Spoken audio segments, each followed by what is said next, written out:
right now I'm standing in South Bluff and we are at the gravesite of Clara Parsons Borland. Clara Parsons Borland was a Peorian, and what she did is she actually worked to bring culture to Peoria and to empower women of Peoria. She helped bring about the Peoria Women's Club, where she served for 25 years as president.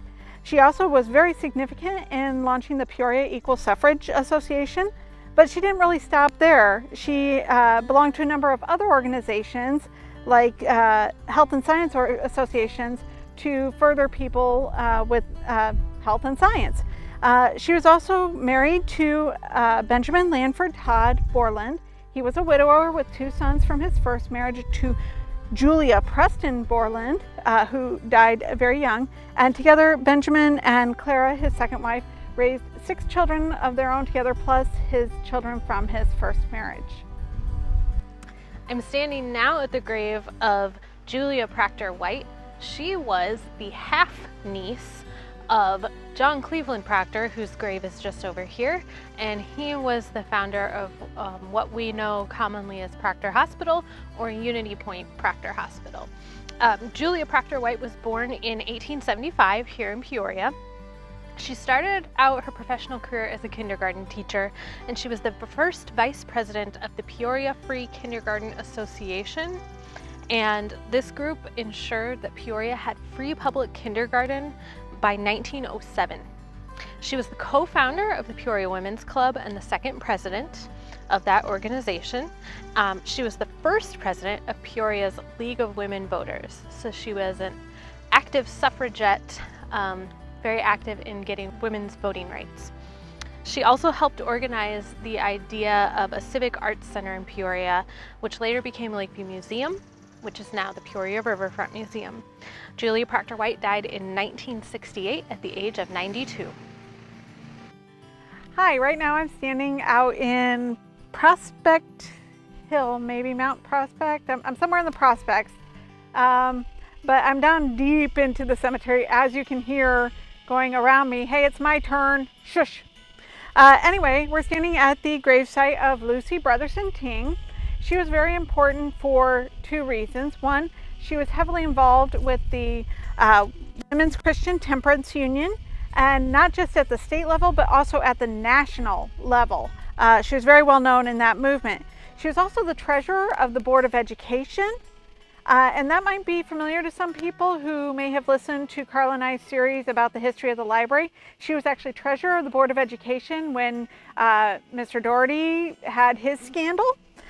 She was also involved with the Women's Club, like Clara Parsons Borland, and she helped significantly in raising money to erect a soldier's monument. She was married to Alexander Griswold Ting, and they had 10 known children together, and only 4 of them survived her at the time of her death. Actually, the former Ting School, if you're from the Peoria area and you remember Ting School, was actually named after her.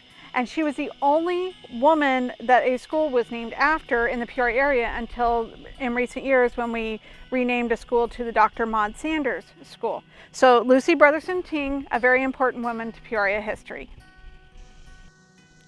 Here I am at maybe one of the more well-known residents of Springdale Cemetery.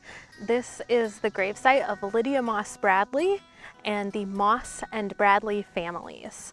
Lydia Moss Bradley was born in Vevay, Indiana on July 31st, 1816. Her parents were Zelie Moss and Jenny Jeanette Glasscock. Zelie Moss was a captain in the Revolutionary War, making him the only Revolutionary War soldier to be buried in Springdale Cemetery. Lydia married Tobias Bradley in 1837 in Indiana. He was from the same hometown. Her brother William Moss had come to Peoria before Lydia and Tobias did, and so they came to Peoria in 1847. Tobias was a businessman, had many different business ventures.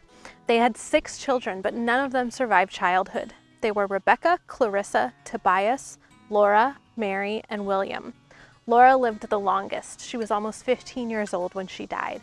We don't know the cause of deaths of any of these children. It doesn't seem to be a genetic thing because Lydia and Tobias had lots of nieces and nephews. It could have been childhood illnesses, we don't know. Records at the time did not list causes of death. Laura, by all accounts, was a wonderful, friendly young girl who had lots of friends in high school who were very sad when she died. Tobias died in 1867 in a tragic accident. Lydia, after that, devoted her life to creating long-lasting memorials for her children and her husband. Bradley University, which she founded in 1897, is a lifelong memorial to Tobias and their children. In addition to Bradley University, Lydia did lots of things for the community. She joined the board of the First National Bank of Peoria in 1875, making her the first female member of a national bank board. As a tour guide at Bradley when I was a student, the story was that Lydia asked to be on the bank board. They told her no, and she said, okay, I'll take my money and go to a different bank. And they said, okay, you can be on the board. She also gave land for St. Francis Hospital, which is now OSF St. Francis. She built the Bradley Home for aged women to care for widowed and childless women in 1884.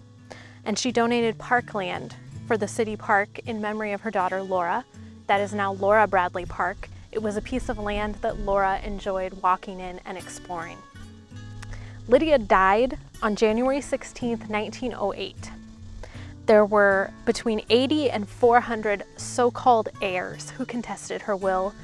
And it's between 80 and 400 because it depends on what account you read.